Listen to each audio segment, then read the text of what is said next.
Hey, what's going on, everybody?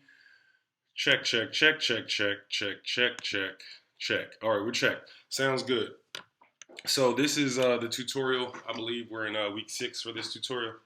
And so what I want to do is I'm going to build another 8-bar loop because that's what you're going to do on your next dog tour, right? Now, last time I guess the focus was on just making sure you had all of the parts in terms of there's low end, there's high end, there's melody, there's counter melody, there's good percussion, all those types of things. So as we look at this in the example I'm going to give, what I want to do is go at it again with a thought of, if before I gave you the science and the technique, this time I want to give you some of the artistic side and how I make some of my decisions. So what I have here is it's a 16 bar loop and it's for an actual beat I'm going to use for a collab lab session. With iStandard and some producers I collaborate with. The homie Blute Productions, Blute Productions. I work with him and he makes beats, but he's an amazing guitarist.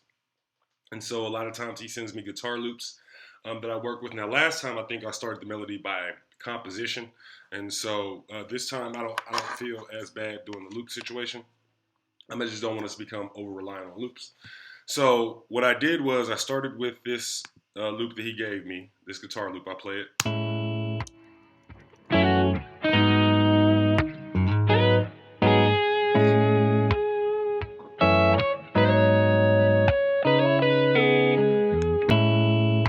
So there's a second half to it, which I'm probably going to use later in the song or in the break or something like that.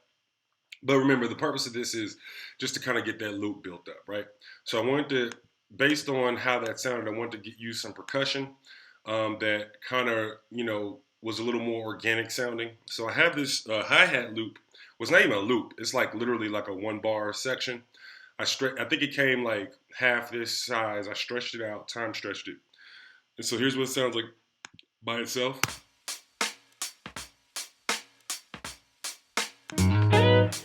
So it's got a little swing to it, you know what I'm saying? So it's from Jake One is where I got this drum pack from. So stretch it out, copy and paste it across here, and so this is what we have so far.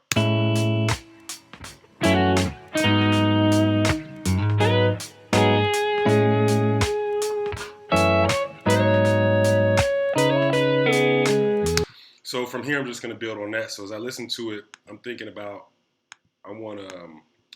So the way that kind of this drum loop works is by the time I put a snare in, it's probably going to function as a hi-hat, mostly just keep the groove. But I want to lay down a good snare on top of that. So let me get into here. One thing I'll say: get drum kits, get folders. I've been passing out and sending, drum loops and sound loops and just different stuff. But you could just never have too many sounds because they become the tools of your palette. Um, you know, as beat makers, as a musician, you're going to rely more on composition. But as beat makers, we kind of put things together. So, see, find a snare that I'm messing with.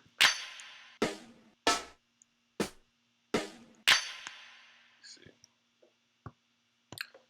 plug in my MIDI controller. Should have did that before I started. I don't know why, but on my control surfaces, oh, this didn't do it either. Oh, do I have a cable unplugged? There we go.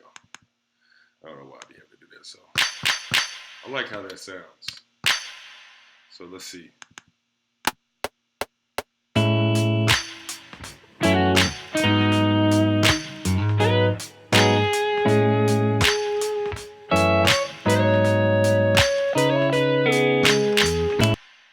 I didn't want to do that second one. Quantize these. See how this sounds. All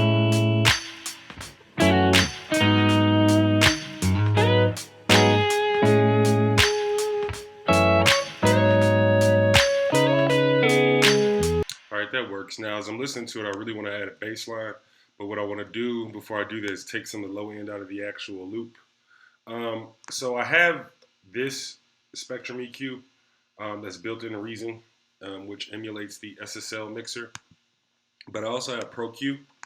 How do I want to say this? Pro Q was a gift, in a manner of speaking. Um, it's expensive though, so I'm glad it was a gift, if that makes sense.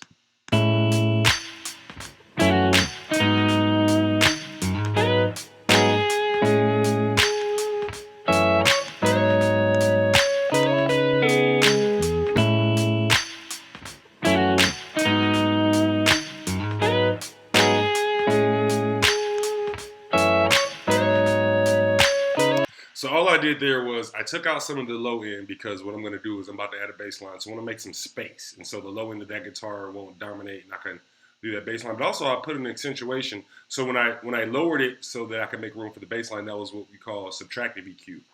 And that little bump you saw me do right here, that's just accentuating some of the parts of the guitar that I know I'm going to want, right? And in fact, if you can see the difference between a shelf and a bell, this is a bell, so it just takes a small part of a shelf, like it looks like a shelf. I think I want to try this as a high shelf. Yeah, there we go. Let's see how that sounds. All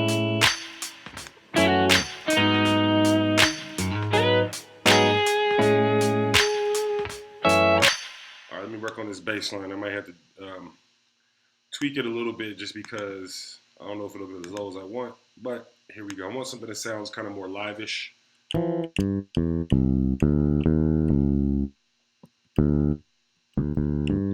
For some reason, when I'm sending my keyboard to drop an octave, it's not. I've been working on that for a couple weeks. So I'm going to lay this bass line down. I'm probably going to lower it so I can get into the bass range that I'm looking for, and then we'll go from there.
Well, I don't like how any of that sounds. Maybe let's try 808. But we need something that low end frequency. So this is where it's hard because, these videos are supposed to be like quick and, people edit stuff. And I really want y'all to see how I'm thinking about when I'm making this. So let's see here. I don't like how none of that sounds. I thought that would sound way different.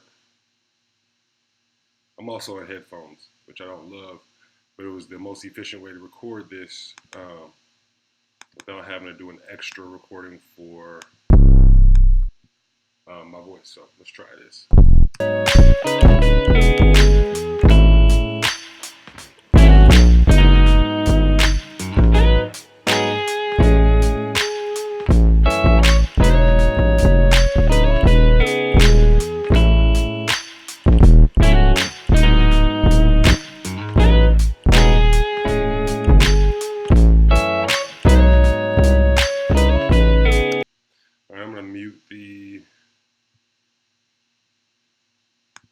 So I can just hear it.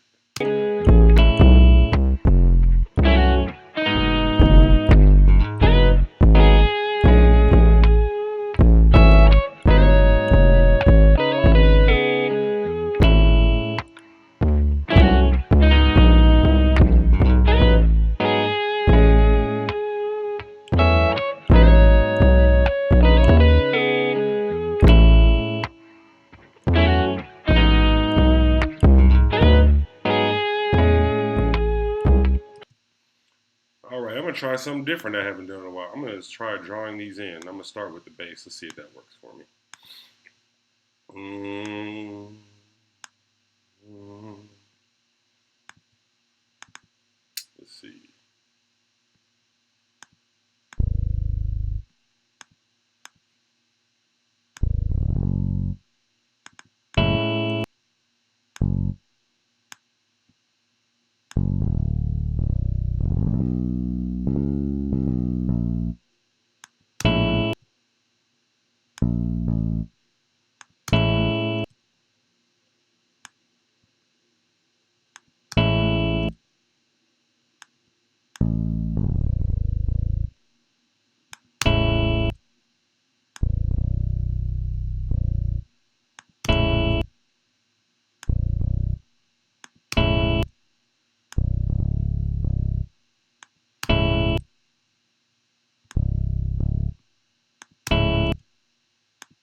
Whew, this low end is a challenge, especially in headphones. So I'm gonna move to percussion, just because I don't want to press it, and we'll figure it out in a minute. So with the live sound, I want to mess with some drum fills type stuff, and I'm gonna go back to the Jake One sound kit.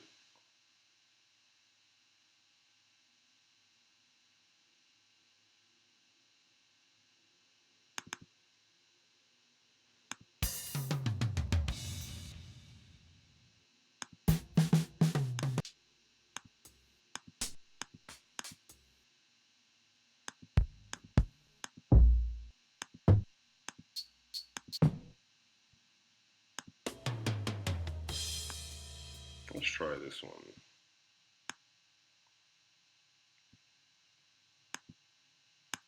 And what I might do is do it like that. So it has that kind of breakdown.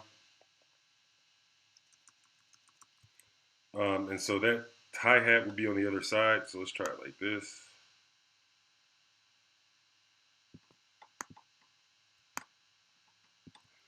Playing with audio.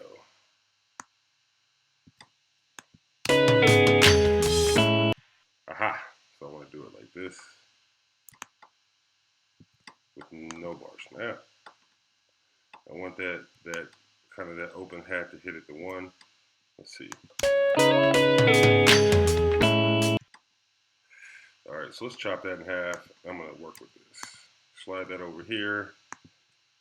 Let's try this as a half bar fill. Shrink it down, time stretch it. Oh, I like that. I like that. Probably need to kick at some point. Let's try this.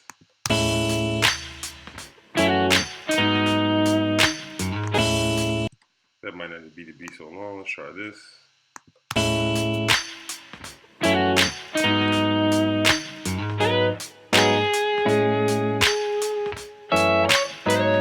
I just had an idea about the bass line. I'm going to teach you an old school technique. If you are familiar with something called the low end theory, you might know it as a Tribe Called Quest album, but it also appeals to a musical technique. And that musical technique speaks to what they were kind of doing at the time, which is when they had a sample, instead of playing like a live bass line, they would low end filter the original sample and bring out the low end and then use that as the bass line. So I want to see if that might be able to work here. So I'm going to have to do a couple things. One, obviously, now we don't need this part, the upper part of the loop, right? What we need is the low end part of the loop. I'm going to move this shelf back. Now, when you're dealing with low end frequencies, you want to shave off just a part, like a frequency back here, because let me see.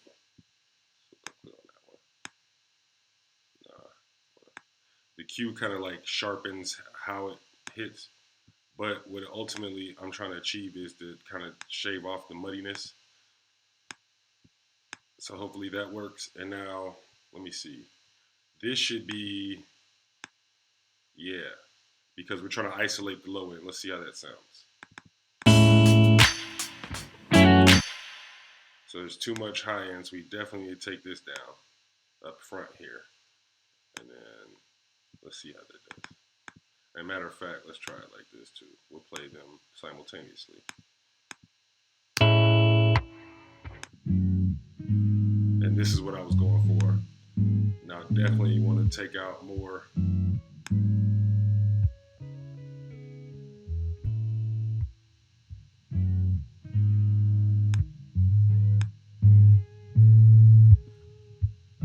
I've taken out almost everything else. We're left with this.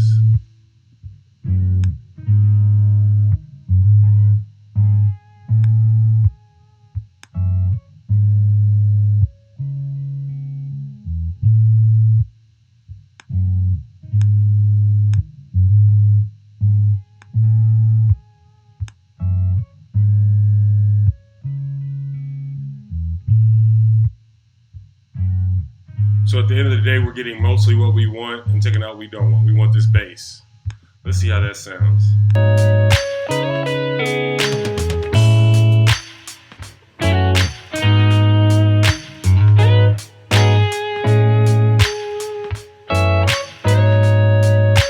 All right, so that's something of a bass. I would probably work on that to make it hit a little deeper. Let me see if I can get it to hit like a little, like just a little. I want it to be a little bassier without being like hollow. That's a hard thing to do. Let's see.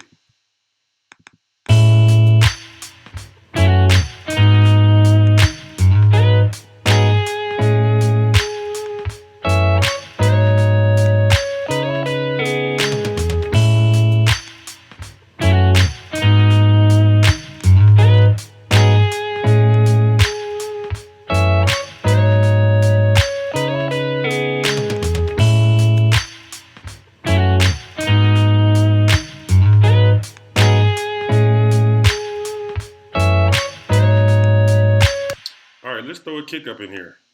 For now, I'm going to forget about that bass. I'm going to use this as my bass, and this will be a starting point. Probably, I hope what I'm showing you as your instructor is nothing is perfect. It's always a work in progress. In a sense, I guess I'm supposed to be the instructor, so I'm supposed to be the expert. Like all of my best beats, it just takes time to put it together. And so there's no way to kind of show that without giving you the full process. Let's see. I'm going to go back to that Jake 1 kit. I want to try. I have a tried and true kick that I enjoy. It's called the Assembled Kick. I have no idea where it came from. I got it years ago. That's how like your sounds become your friends. Like, oh, I've known this sound for years. Oh, me and this sound just met. I just met that sound last week. So here we go. Let's see. Nope, not right there, but right here. So let's see.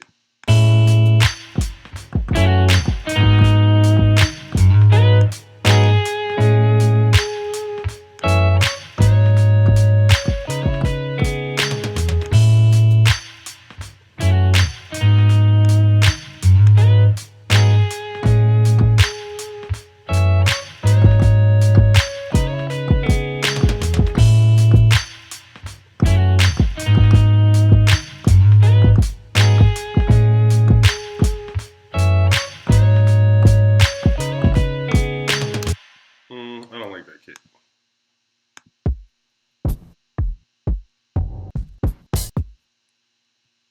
I like that kick. Let's see.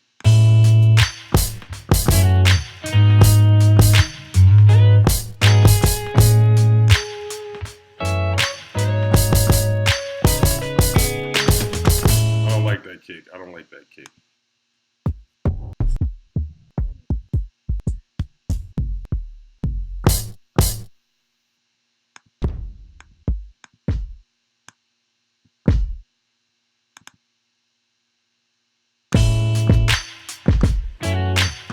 All right, I like that. All right, here we go. Let's go. Nope.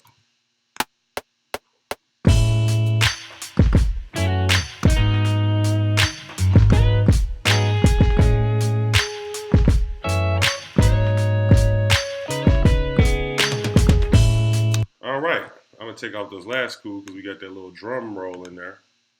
Let's see how this do. See what this sound like.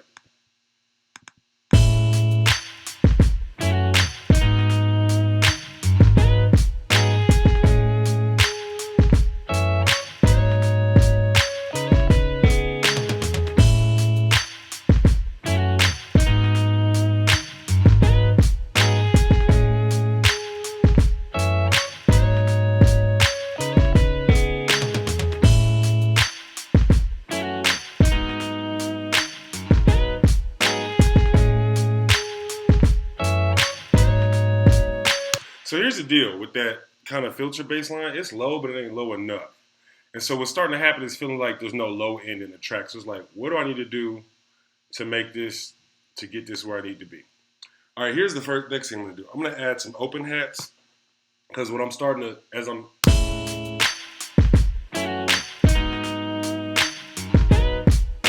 All right, so I'm gonna just tell you, a lot of what I do when I'm doing this is based on feeling. And we're at 20 minutes, and I know this is long, but I really want to expose this process.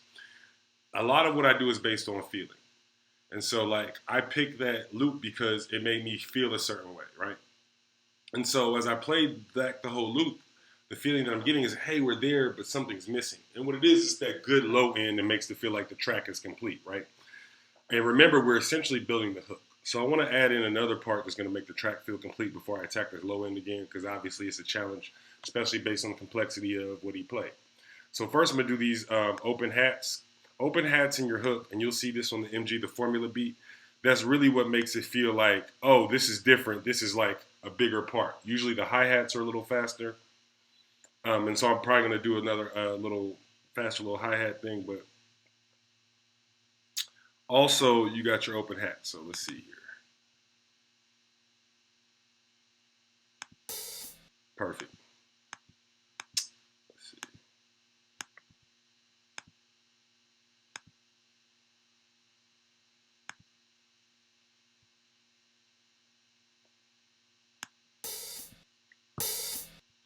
I might need to. I just might need to be quick. Let's see. Perfect. All right, let's go.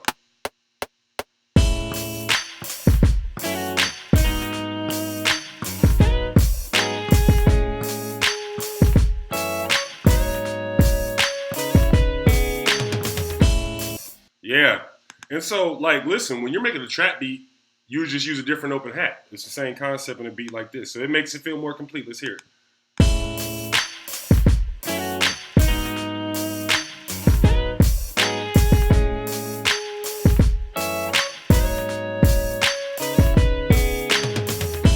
All right, so I'm gonna add another, like just a regular hi-hat, just to give it like a, that was the original loop.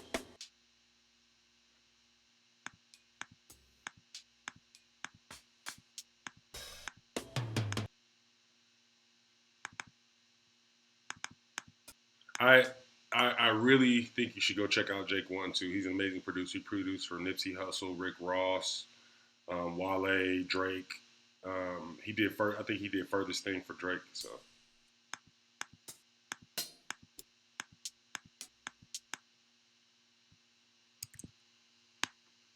this hi hat periwinkle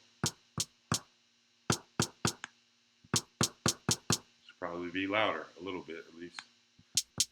And one thing that makes things louder is increasing the frequency without increasing volume. With that, you can increase frequency without increasing volume and make the sound louder.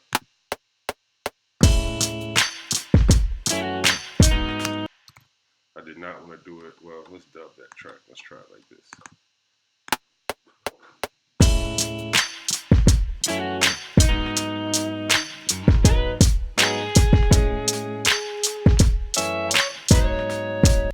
Let's see. And so that was about twice the pace of the open hat. I don't really want to quantize those to sound organic, but I also want it to sound like it's on somewhat on beat.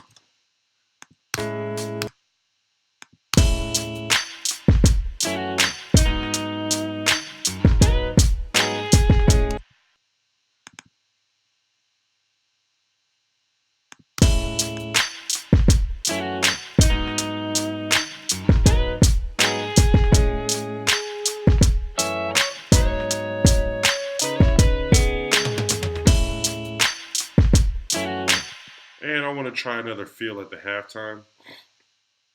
And I'm going to pop out the kick too. So we do that bass. We can get that, I like that inverted drop type deal.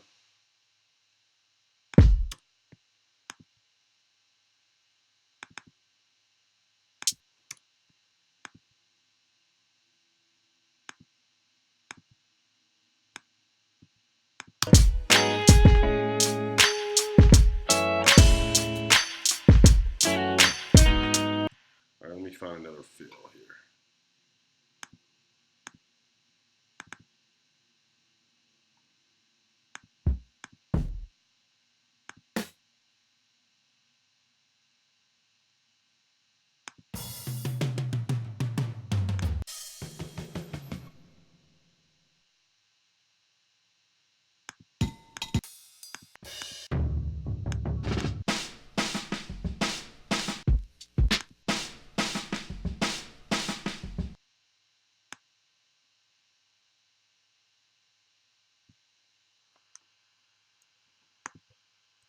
So what I'm doing now is just a little time stretching, and I'm reading the waveform. You need to learn to read waveform, like that. When the triangle is kind of like wide, that's usually the beginning of a sound.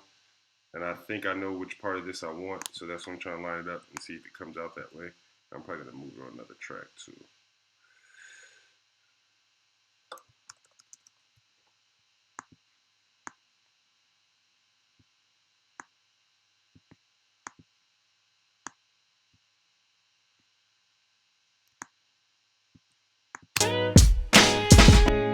Ah, that didn't come out the way I wanted it to. Let's try this.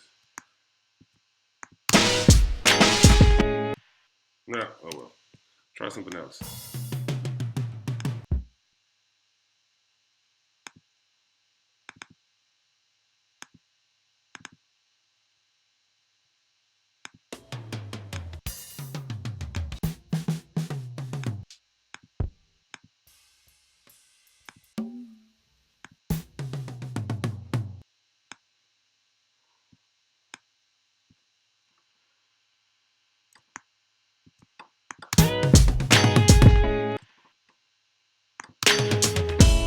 Oh, that was the same one. Okay. All right, that's okay. We'll figure something out. So we need to attack.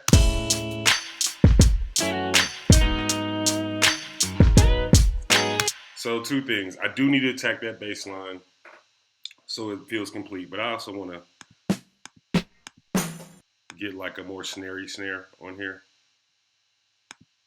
Because that thing sounds good, but I want the snare to kind of fill out. We're at 29 minutes. I promise I won't keep you too much longer. I'm going to try to attack this bass line if I can't. And I will just admit that the bass line will probably take me 20 more minutes, but you do need to have something in that low end frequency. So here we go with the snarey snare. I'm going back to that Jake Warren kit too. It's great for such a live sound. Let's try this. But I might lower it because I want that. I really want that, the high end on that, what we got on in the shine. Eh, it ain't terrible, it ain't great.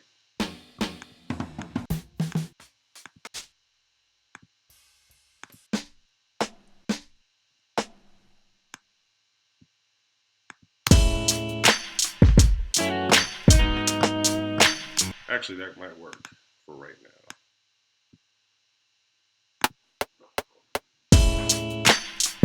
Actually, instead of playing it out, this is what I'll do.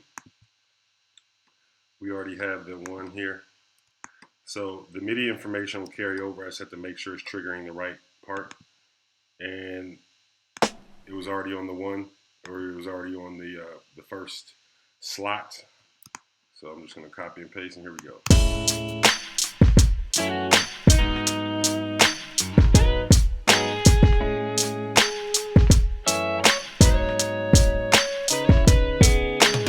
So we need a bass line and maybe like a counter melody. Again, I'm avoiding the bass line because it was hard. I'm going to work on the counter melody real quick and see if we can make it, well, it ain't got to be quick, but I appreciate y'all for rocking with me. I know this is long, but that's the hardest thing about making beats is like your favorite beats were probably made at 3 in the morning with 2 or 3 people in a very intimate setting, you know, taking 4 or 5, 6 hours to just get it right, you know. Nothing is quick. And the only way to show a slow process is to show the slow process.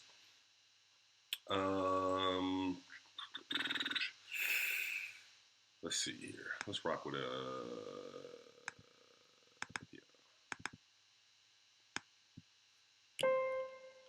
I'm going to use my scales and chords. I think I did this before for y'all to just find the notes that work. I'm not a music theory person, so.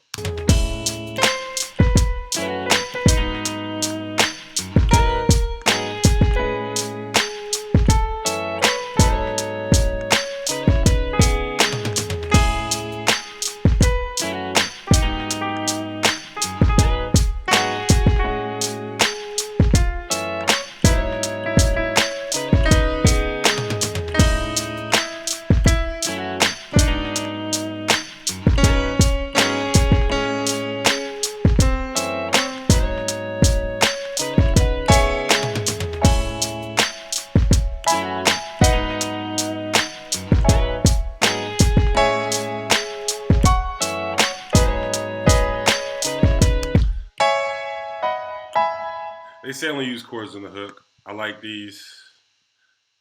Let me see if I can come up with a combo real quick before I use the chords.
Something like that. So I don't want to commit to anything, and I'm frustrated about the low end issue. But as you hear the loop play, that gives you a sense of how important that low end is. Matter of fact, let's bring back our filtered one and just see how it feels. And I'll play a little piano as we listen.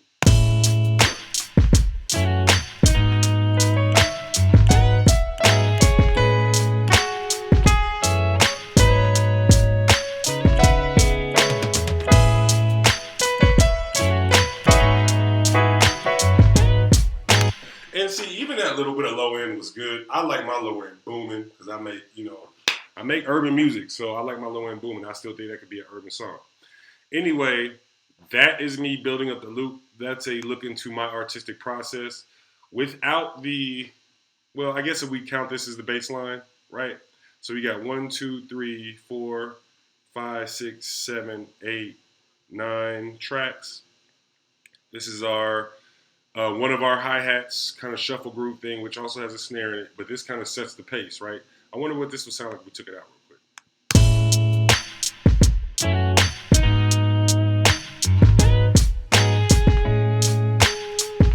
So that kind of dictates the groove, and you can hear the other hi-hat more, right? So we have our main melody that I was setting off with our counter melody.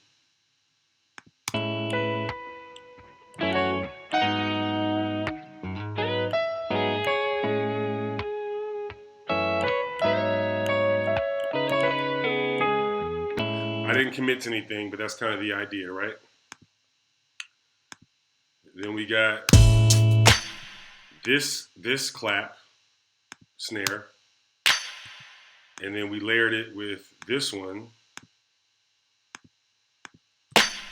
right? And so it gives it like a little fullerness, right? We always put some kind of open hat or something at the top of the one, which was our hi-hat from our infill of drums over here, which gave it a more, if you don't play drums or live instruments, this can make your stuff sound a little more, organic. Then we got our kick right here. And I know y'all know all this stuff, but I'm just kind of reteaching, reiterating it. Got our open hat and our extra hat. And then we got here all the other snare. So that's like a little piece of it. That's a look into my process. I mean, honestly, so the timer's at 36 minutes. I might spend another 2-3 hours on this, and I don't even keep track. You know what I'm saying? So that's what that is. I look into the artistic part, right? And so just the thought process. Hopefully this helps. It gives you some ideas. It gives you some new things to think about.